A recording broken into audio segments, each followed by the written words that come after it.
You can read all of the books, listen to all of the podcast episodes, and still find yourself being triggered by the same things and the same people over and over again. And it's not because you're not trying hard enough or because you're dumb or because there's something wrong with you. It's because you're trying to control your reactions instead of actually understanding your reactions. Because your reactions don't come from the present moment.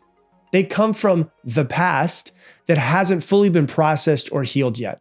And until you really understand that, you'll keep repeating the same emotional patterns in your life, but in different situations. And so today, we're going to go deeper into what it actually means to become somebody who actually doesn't react to anything. So let's dive into it. To start off, I want to talk about something that I think a lot of people really misunderstand. Being triggered by somebody or something is not the problem.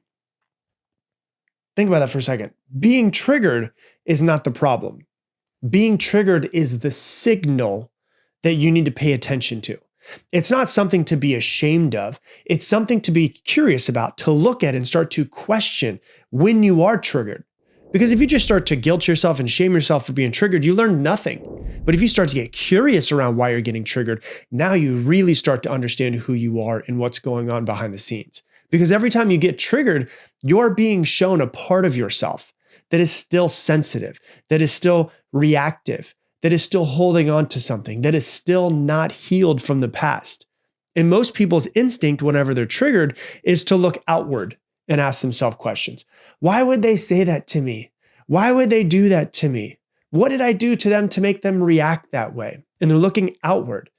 But what you need to do is look inward whenever you're triggered. The deeper question here is, why did that affect me so deeply in the way that it did? Why did that affect me so deeply in the way that it did? And I am now taking responsibility for being triggered. The way I like to look at being triggered is this. It's kind of like salt on a wound, right? If the wound is healed, the salt doesn't do anything. It doesn't hurt. But if the wound has not healed, it hurts like hell. That's the best analogy that I can think of. So whenever you're triggered, the triggering is like the salt. If you get triggered on just normal skin that's healed over, no big deal. But if you put salt on top of a wound, it's going to hurt like hell. That is the universal way of life coming to you and saying, hey, you haven't healed here yet. You need to start working on yourself in this particular area. So it's not about them. It's not about what happened, and it's not about the circumstances. It's about why did it affect me in that way? And how do I need to heal myself? See, because most people don't really look at it through this way. They don't really understand something that's really important, is that when you're looking at something that's happened to you, every moment of your life, your mind is giving meaning to everything that's happening around you. Your brain is a meaning-making machine. It's doing it all day long. It's giving meaning to this and that and this person and what they said and what they're going to do. And that meaning is what creates your emotional response. The meaning that you're giving a situation or a circumstance is what creates your emotional response. And we will be right back. Hey, if you're still watching this video, you're the type of person who wants to learn and grow and improve yourself. Do me a favor, check below and see if you have subscribed to this channel. If you have not, do me a favor, hit that subscribe button so that you and I can go on this journey of self-improvement and making your life better. So if you would subscribe to me, I would appreciate it. And now back to the show.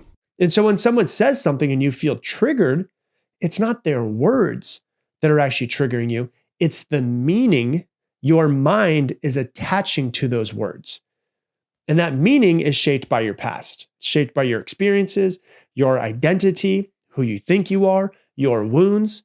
You know, like a simple example is this. If, for instance, if somebody cuts you off on the road and there's no reaction, well, then there's no reaction. But if somebody else gets cut off on the road and they blow up because of it, it's the same circumstance, but it's different meaning attached to being cut off. It's not because of the event, but because the person who is triggered is giving meaning to that event. And it's something like, oh, that person doesn't care about me, or they think that they're more important than I am, or they aren't worried about my safety at all. So it's not the event, it's that your mind has attached some sort of meaning to that event. And now you're reacting to the meaning, not the actual situation. Whatever it is, there's a negative meaning that you're attaching to it in that situation. So we need to learn how to get to a point of not being reactive. And when I talk about like not reacting and not being reactive, I'm not talking about like becoming an emotionless statue. It doesn't mean that I feel nothing. That's not what I'm trying to say here. What I'm talking about is becoming aware of what's going on inside of me before I react to anything. It is extreme self-awareness. I'm talking about creating space within yourself. Because right now, for most people, something happens and the reaction is just instant. And there's no space. There's no awareness that's in that space. It's just an automatic response that you've been dealing with for 25 years. But the psychologist Viktor Frankl says that growth happens in the tiny space between stimulus and response, between something happening and us actually responding. And in that tiny space, if we become aware of what's happening within ourselves, we can choose how we want to respond versus just responding in a pattern in a way that we have our entire life or something that we learned from our parents.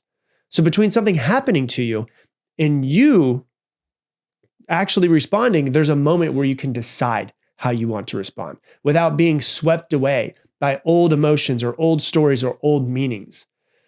And so when I'm saying try to work towards never reacting, I don't mean don't feel. I don't mean don't have emotions. I mean don't let the feelings control you. You can have feelings and not be controlled by feelings. Now that's I understand very foreign to a lot of people because for me, for a long time when I was younger, I was just controlled by my emotions. I felt like I was just not in the driver's seat. But it's not about not feeling. It's about don't let your feelings control you. You are experiencing a feeling. You can decide how you react. You can notice it. You can sit with it for a minute. Start to get curious about it. Understand it. Man, why do I feel this way? Like, what's going on in my head? Why do I always get mad when this happens? What meaning am I giving this situation? What does this situation remind me of in my past that's not healed yet? And that is where your true growth will actually lie. When you actually start to get really curious about your emotions and your feelings and your reactions and why you are triggered the way that you're triggered and the meaning that you're attaching to situations. Because your emotions are not problems that you need to fix. They're signals that you need to listen to. They're pointing you in a direction. Stop ignoring where they're trying to point you. And so you have to start to think that this also has to deal with the way other people interact with you. So it's like, we need to understand about ourselves, but it's also very important when we understand this about ourselves, this is also happening inside of every other person around you. Like I always say, when you see a male, like a 40-year-old man who's just an asshole to everybody, right? What you're seeing, or he's having a breakdown or he's yelling at somebody, what you're seeing is a 40-year-old body that happens to have a little child still in it. So it's a child that is still hurting and wounding in an adult's body. So, and the reason why you can understand this is because people don't see you as you are. Like, I really want you to understand this. People don't see you as you are. They see you as they are through their beliefs, through their past, through their wounds, through their conditionings, through their patterns, through what they learned from their parents unconsciously.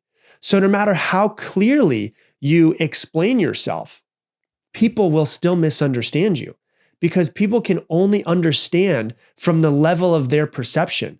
And sometimes people just aren't going to be able to understand you. And it's not because there's something wrong with you, and it's not because you failed in explaining yourself, but sometimes it's just because they're filtering you through their own lens of conditioning over their entire life. So what I mean by that is, like, if you need to set boundaries with somebody, your boundaries might feel like rejection to somebody who has abandonment wounds. Doesn't mean that your boundaries are bad. It just means that they haven't healed that aspect of themselves. If you are a confident person and somebody reacts to it, your confidence might feel like arrogance to someone who's extremely insecure. If you're an honest person and you don't like to beat around the bush, your honesty might feel like an attack to someone who avoids truth. It's the same you, but it's just a different lens. And this is where most people get stuck, because most people have other people react to them and they think, well, I need to change myself. and they're trying to change themselves, or they're trying to fix the other person's perception. So they will try to explain themselves more to be accepted, or they will soften themselves more for the other person, or they will shrink more for the other person.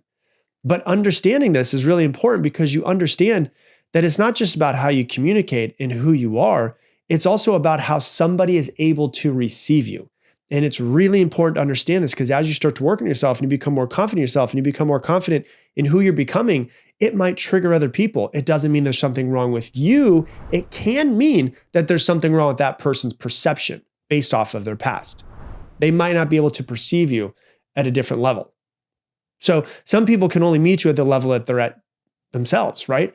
So if they don't respond to you in the way that you want them to respond to you, they might be triggered by you in some sort of way.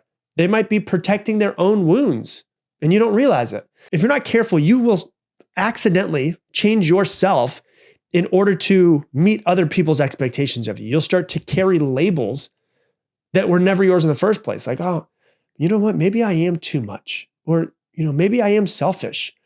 Or maybe I am hard to love. That's really challenging, right? Or maybe someone just can't clearly understand you, because they're just not able to understand you with the level that they're at in their life right now. And, obviously I want to kind of walk this line very carefully, because it doesn't mean that you ignore all feedback from other people. It means that you become clear so that you can learn the difference, right? Feedback from another person looks like, hey, this is how your behavior impacted me. Somebody projecting their own crap on top of you is like, hey, this is who I've decided who you are. Right? There's a big difference between those two things. You cannot explain yourself into clarity with someone that's committed to misunderstanding you. And so at some point, your piece might look like, hey, I know who I am, even if that person doesn't know who I am, because their lens is not your identity. Don't ever take on what somebody else says about you, because that means that they're filtering you through their lens. I'd rather make up my own identity of who I think I am and who I am versus looking to other people to tell me who I am when I know that their filter is already clouded, right? So the right people, the grounded people, the self-aware ones, they don't need you to change yourself. They don't need you to shrink so that they can understand you. They will see you clearly because they're already looking through clarity, not through clouded lenses. And that's the shift that you really need to understand, is you won't fit everyone's lens and everyone's perception. And everybody's lens is not about the truth about you anyways. And so really what you start to become like peaceful with is to accept yourself as you truly are. Once you go on this journey of self-discovery, you start healing these wounds and coming in contact with who you truly are and starting to work through your triggers.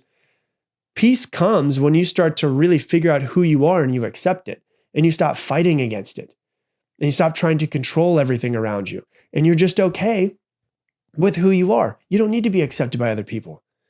And when you're truly okay with yourself, you don't need everyone to accept you. That's the key. Like, what really matters to everybody listening to this podcast, what really matters more than almost anything else is not about do other people accept you.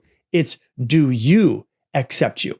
Because if you accept you, it doesn't matter if other people accept you, because you fully 100% already accept yourself. To accept yourself and to love yourself and to truly know yourself might be the highest form of enlightenment that we could all get to. And so the deepest truth of all of this, of being triggered, of going on this journey of self-discovery, is understanding that healing is not when life stops triggering you, because you'll always be triggered. We're probably not going to become a monk and get fully enlightened in this, this life that we're in right now. But you realize that you maybe never get to the point where you're not triggered, but real healing is not being triggered. It's when your reaction to those triggers changes. Like the same situation that used to ruin your entire day, you now just passes through and you don't even notice it. The same comment that used to hit a nerve and make you feel like less than barely even lands anymore. Like that is the proof, as real as it can be, that you're healing and that you're growing and that you're becoming better and that you're developing a deeper relationship with yourself. That's what we all should be working towards. And that's how you really know that you've grown. Not because life got easier in any way, but because you became more grounded within yourself. And this is what I love about Stoicism. Like the Stoics really understood this deeply. Like they didn't try to control the world. They worked on themselves. They focused on what was within their control, their thoughts, their responses, their inner state. And I think that's one of the reasons why Stoic philosophy is making such a big comeback in the past 5 to 10 years is because there's so much truth to it and so many people resonate with it. You know, to become more Stoic in everything that we do requires us to keep working on ourselves. You know, we can't control most of the circumstances in our life, but we can control how we react to the circumstances in our life. And that's what we should be trying to master. That's pretty much the only thing that we can really control because the world is always going to be unpredictable. People will always say things, situations will always happen, but your peace, that's something that you can build. That's something that you're in control of. That's something that you can get more of.